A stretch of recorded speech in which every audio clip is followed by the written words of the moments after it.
Saya malah baru tahu juga kalau BPPD ternyata belum punya izin provinsi khusus. Karena saya kebetulan bukan agensi, tapi saya saat respon tidak begitu tahu masalah radio ini. Ya, prinsip dasar penggunaan frekuensi radio itu kan yang pertama harus ada izin. Ya. Pertama itu harus ada izin, yang kedua harus sesuai dengan peruntukannya. Nah, yang ketiga tidak boleh saling mengganggu. Jadi itu prinsip dasar penggunaan frekuensi. Jadi di proses izinnya dulu, baru bisa dilakukan operasional penggunaan frekuensi. Karena dalam proses perizinan itu memang ada beberapa hal yang perlu diperhatikan, terutama dari sisi perangkat, Pak. Yeah. Dari sisi perangkat itu, karena kami khawatirkan kalau misalnya teman-teman sudah membeli perangkat di luar misalnya, kemudian pastikan sudah beli perangkat, sudah men-set frekuensinya berapa, sementara izinnya belum ada. Nah, ketika nanti diajukan, kami khawatirnya ternyata perangkatnya salah beli. Nah, karena tidak semua perangkat yang dipasarkan di pasaran itu bisa digunakan untuk misalnya komunikasi instansi pemerintah atau komunikasi untuk badan usaha, baik untuk BUMN, BUMS atau koperasi. Karena ya penggunaan frekuensi itu kan berbagai macam layanan, Pak, berbagai macam servis. Artinya ada layanan untuk memang amati radio, perangkatnya ya perangkat amati radio. Ada yang layanan untuk misalnya komunikasi radio antar penduduk, ya perangkatnya itu tadi perangkat amati radio atau komunikasi antar penduduk. Nah, untuk misalnya untuk kebutuhan instansi pemerintah atau misalnya lembaga swasta ataupun BUMN itu alokasi frekuensinya juga khusus dia, sehingga perangkat yang digunakan juga beda tadi dengan perangkat amati radio ataupun perangkat kerap.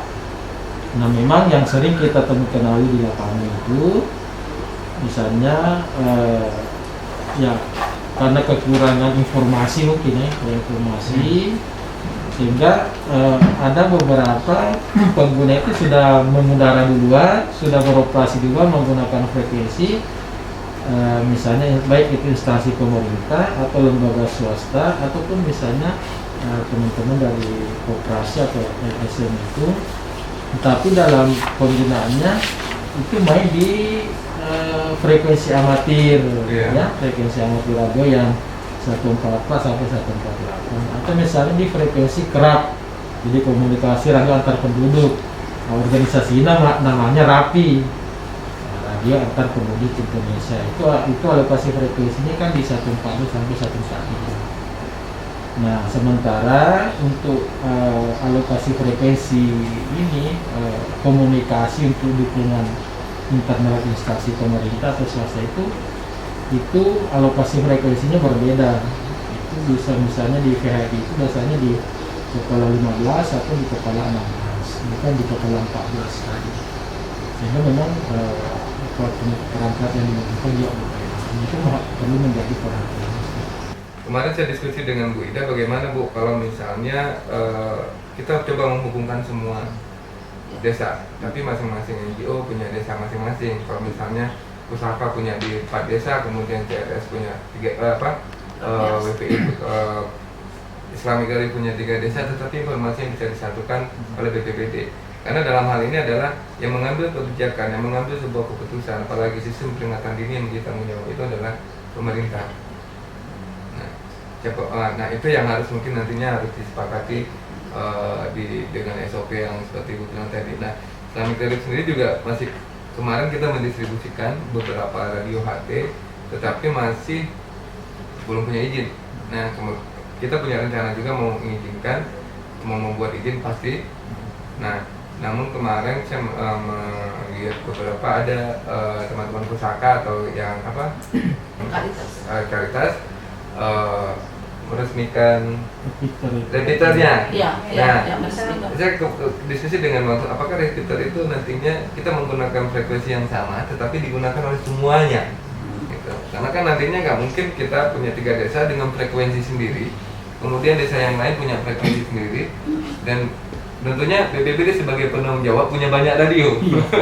Ini radio frekuensinya Desa ini, desa ini. Iya. Nah, ini sih yang terpikirkan Ibu ya. Karena kita juga memang selain di desa, kita juga ada di penguatan di pemerintah, dalam hal ini di BPBD. Ya, kalau dari sisi Balmond, memang tidak disarankan untuk setiap desa atau beberapa desa itu punya frekuensi sendiri. Jadi jangan misalnya setiap Karitas mendampingi Pak Desa frekuensi sendiri. Nanti setelah migrasi mendampingi itu nanti malah tidak tidak connect komunikasinya. Memang seharusnya hanya satu frekuensi. Kalau misalnya dari sisi proses perizinan, saat ini yang kemarin diinisiasi oleh Karitas itu kan di Sambo, atas nama Desa Sambo. Sehingga nanti misalnya 3 desa yang didampingi oleh kami dan rekan-rekan itu mungkin tinggal menambahkan saja, tadi menambahkan HT, tapi nanti tetap masuk di akun lisensinya Desa Sambo. Tinggal nanti beban biaya, beban apa kan tinggal dikomunikasikan. Seperti itu. Jadi ketika itu kita mengusulkan, ternyata Karitas mendukung. Jadi setelah mendukung, kita audiensi dengan Balmond yang di dekat ini, persyaratannya apa, terus kita undang rapi di mana kira-kira titik yang bisa menjangkau frekuensi yang paling baik di antara 4 desa. Karena sebenarnya Baluase kemarin kita sarankan karena itu adalah kotak kecamatan Baluase ini. Jadi tapi frekuensinya justru terhambat, frekuensinya tidak terlalu jauh, sehingga Sambo lah satu-satunya pilihan. Nah seperti itu Sambo, jadi kita undang seluruh kepala desa, Pemangku Kepentingan dan juga camat Pak Jalil kemarin, bahwa kalau di Sambo didirikan itu di mana dan apakah persetujuan kepala desa dan masyarakat juga dibolehkan. Nah ternyata kepala desa sangat apresiasi dan bersedia. Jadi kita buat kesepakatan bahwa pendirian repeater setelah seperti Pak dari Balmond menyampaikan bahwa izin itu kita harus urus dulu.